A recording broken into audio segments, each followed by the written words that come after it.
collègue de sa fille. Il a plaidé non coupable face à une série d'accusations. Et si l'on rebobine ces 30 secondes, c'est précisément difficile de ne pas être d'accord. On continue. Des moments terrifiants, entièrement captés par une caméra. Une adolescente qui entre dans son appartement du Queens est prise en embuscade par un homme masqué. Regardez encore. L'homme, vêtu de camouflage, l'attaque par derrière, la saisit violemment et la traîne au loin. La femme qui court derrière eux est sa mère, Adriana Alvarez. Je ne l'avais jamais entendu crier comme ça auparavant. À ce moment-là, pensiez-vous à votre propre sécurité? Non, non, absolument pas. Non, non, c'est mon bébé. Vous ne pouvez pas la prendre. Adriana a suivi l'agresseur pendant qu'il continuait à traîner sa fille. Tous les trois se sont battus, donnant des coups, en descendant 4 étages d'escalier. Cette scène éprouvante s'est déroulée en janvier, alors que sa fille de 18 ans, Lex, rentrait chez elle après avoir promené le chien le matin. Il a réussi à m'attraper les cheveux à travers la porte. Je me souviens avoir été projeté contre le radiateur. La police de New York a identifié le suspect. Il s'agit de George Vasilo, 25 ans, ancien collègue de sa fille.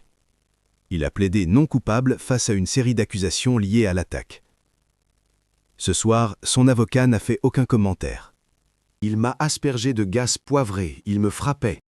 La bagarre s'est poursuivie jusqu'à l'appartement de John Vease, au premier étage.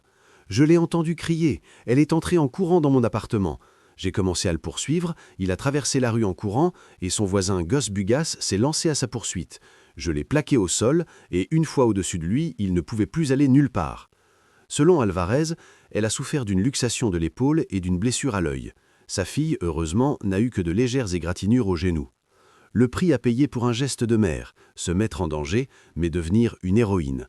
J'avais des anges à mes côtés, je suis infiniment reconnaissante et tellement heureuse de l'avoir retrouvée. George VI, NBC News, New York. Merci de nous avoir regardés. Suivez les dernières informations et les grandes actualités. Au cours des dernières années, les flics se sont forgés une réputation plutôt douteuse. Cela dit, il faut se rappeler que la plupart du temps, ils sont considérés comme des héros. Mais pas aujourd'hui.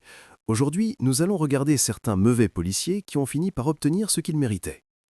On commence avec un policier de Sunrise en Floride qui a décidé qu'il avait le droit de lever la main sur un autre agent. Ça commence à faire un peu trop. Alors on est bon? Oui, monsieur. On se revoit dans environ 5 minutes. Vous pouvez arrêter de serrer les menottes sur mes poignets? N'écoute pas. Tu n'es pas plus fort que moi, mon pote. Je te préviens. D'accord, allons-y. Asseyons-nous, fais attention à ta tête, ensemble. Il s'agissait de Christopher Plez, âgé de 47 ans. Il a ensuite été arrêté et inculpé de 4 chefs d'accusation, dont coups et blessures et agression sur un agent des forces de l'ordre. Cependant, il a plaidé non coupable pour l'ensemble des accusations. Depuis, il a pris sa retraite, effacé les données de son téléphone et attend toujours son procès. Ensuite, un officier qui pensait s'en être sorti après avoir placé de fausses preuves. Il ne se doutait pas qu'il avait en réalité tout répété devant sa propre caméra piétonne. Laisse-moi vérifier ça ici. Oui? Tu te souviens, c'était sale? Attends, pas encore. Voici maintenant un cas où un policier est allé beaucoup trop loin lors de l'interpellation d'un homme autiste. Tu comprends? Arrête, ou j'utilise le spray au poivre. C'est de la résistance. Je ne résiste pas. Est-ce que je peux... Arrête de résister. Nick, mets-toi sur le ventre, mec. Calme-toi. Stop, ça va, je me rends. Désolé. Levez-lui les jambes. Désolé.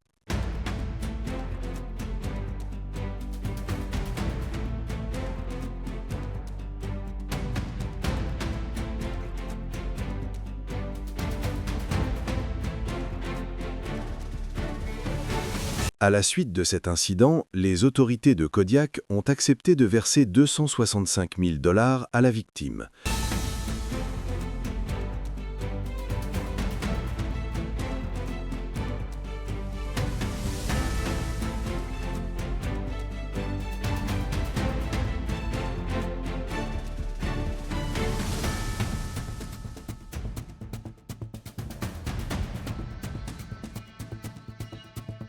Toutefois, après une enquête interne, la police a conclu que les actions de l'officier étaient nécessaires compte tenu des circonstances, et la ville a déclaré que le comportement du policier était approprié, qualifiant l'incident de très regrettable.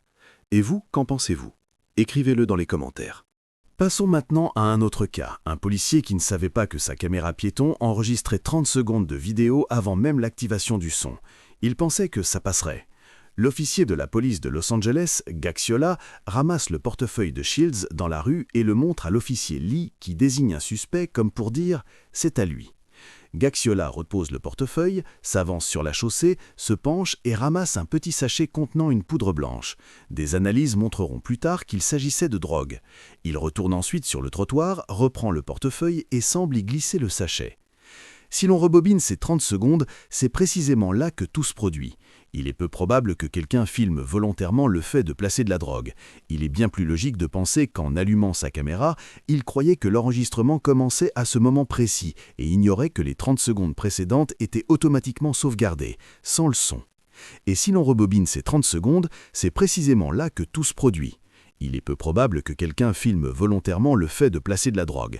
Il est bien plus logique de penser qu'en allumant sa caméra, il croyait que l'enregistrement commençait à ce moment précis et ignorait que les 30 secondes précédentes étaient automatiquement sauvegardées, sans le son.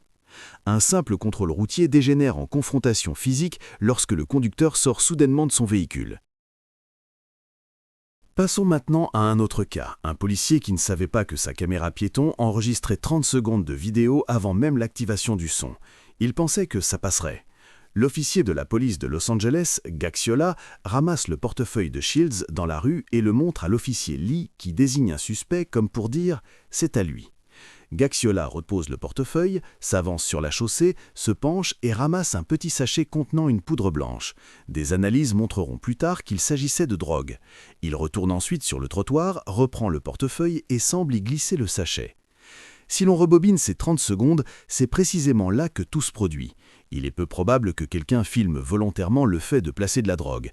Il est bien plus logique de penser qu'en allumant sa caméra, il croyait que l'enregistrement commençait à ce moment précis et ignorait que les 30 secondes précédentes étaient automatiquement sauvegardées, sans le son. Et si l'on rebobine ces 30 secondes, c'est précisément là que tout se produit. Il est peu probable que quelqu'un filme volontairement le fait de placer de la drogue.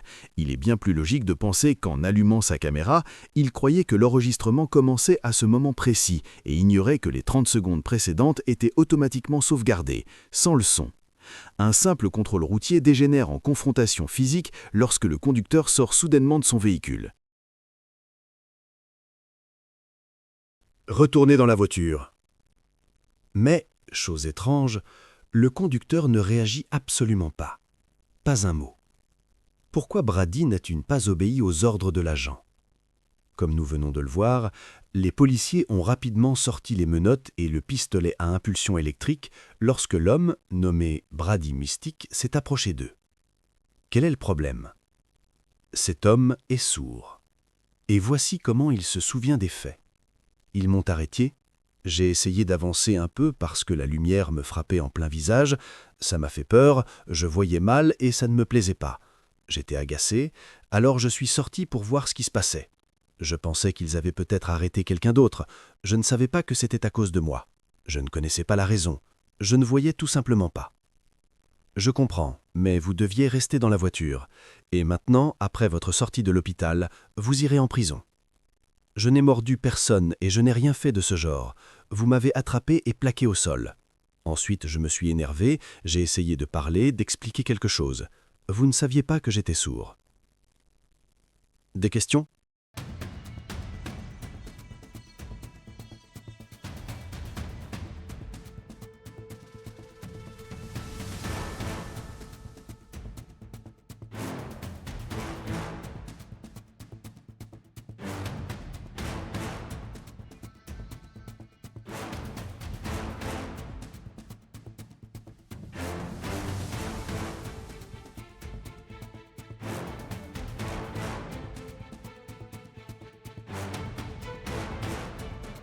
Non, pas pour le moment. Mystique a été incarcéré pendant 4 mois pour agression sur un policier et résistance à l'arrestation.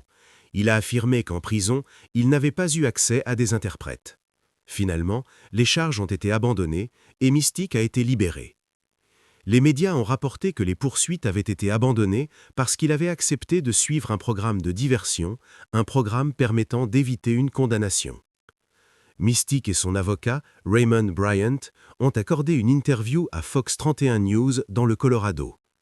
Mystique a expliqué avoir été traumatisé par ces 4 mois de prison, d'autant plus que sa grand-mère était atteinte d'un cancer et est décédée pendant son incarcération. Il a dit avoir pleuré et avoir été anéanti de ne pas avoir pu être à ses côtés durant ces derniers jours. Bryant a déposé une plainte fédérale, affirmant qu'accuser une personne sourde d'agression contre un policier dans une telle situation est cruel et inhumain. Et il est difficile de ne pas être d'accord. On continue. Le policier suivant s'est lui aussi retrouvé poursuivi en justice pour un acte tout aussi stupide. À terre, à terre, à terre.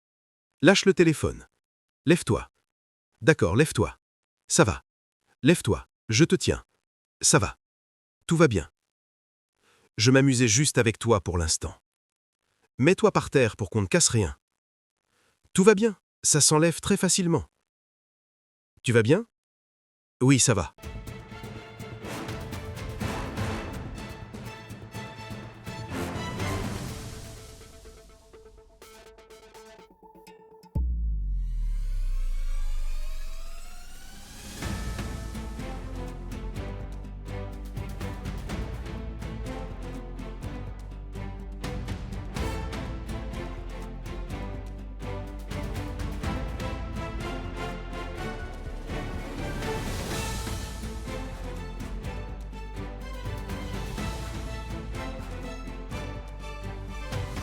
C'est ton père.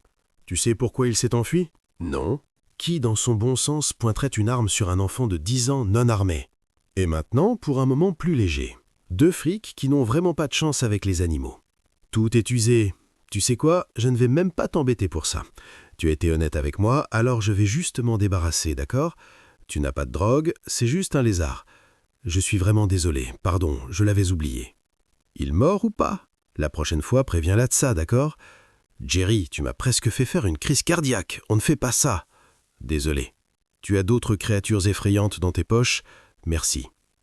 Alors Jerry, ce n'était pas cool du tout. Malheureusement, Terry ne peut pas garder le lézard. Il s'est échappé et, bien, il va effrayer quelqu'un. Rentre chez toi, allez, va-t'en. Hé, reviens. Par ici. Elle s'est approchée pour payer son soda. Je travaillais à l'arrière du magasin en train de réorganiser quelques affaires. Je suis venu au comptoir pour l'aider et je lui ai parlé. Elle me répondait sans aucun problème, tout semblait normal. Je suis maman, je suis grand-mère, j'adore les bébés. Je voulais voir si je pouvais faire parler le bébé, le faire sourire ou réagir d'une façon ou d'une autre. Et soudain, la jeune femme a eu le regard vitreux, vide, et j'ai compris que quelque chose ne passait plus, qu'elle ne percevait plus ce qui se passait. J'ai pris le bras du bébé et j'ai essayé de dire « Est-ce que vous avez besoin d'aide? Dois-je appeler quelqu'un? Qu'est-ce qui ne va pas ?» Mais elle semblait complètement perdue, comme absente. À son regard, je me suis dit « Il faut que je prenne ce bébé avant que quelque chose de grave n'arrive. » Et à ce moment-là, elle est tombée. Je ne me souviens même pas l'avoir attrapée, mais j'ai crié pour qu'un client qui se trouvait dans le magasin revienne et compose le 911. J'avais le bébé dans les bras et quand j'ai contourné le comptoir pour aider la jeune femme, j'ai confié le bébé au client parce que je voulais m'occuper de la femme qui était allongée par terre. Elle faisait une crise très sévère, une violente crise d'épilepsie. J'étais au téléphone avec le centre de secours du 911 et je leur décrivais ce qui lui arrivait. Ils me disaient quoi faire pour l'aider. Vérifier qu'elle respirait, s'assurer qu'elle allait s'en sortir. Ils sont restés en ligne jusqu'à l'arrivée des ambulanciers. Je suis resté auprès de cette femme jusqu'à ce que les secours arrivent, tandis que le client tenait le bébé dans ses bras, puis l'a confié à quelqu'un d'autre. Hier, c'était mercredi, elle est revenue au magasin pour me remercier de lui avoir sauvé son bébé. Elle m'a raconté qu'elle fait des crises depuis toujours et que si je n'avais pas été là, elle ne sait pas ce qui aurait pu arriver. Le bébé va bien, la maman aussi, et elle n'arrêtait pas de me dire merci.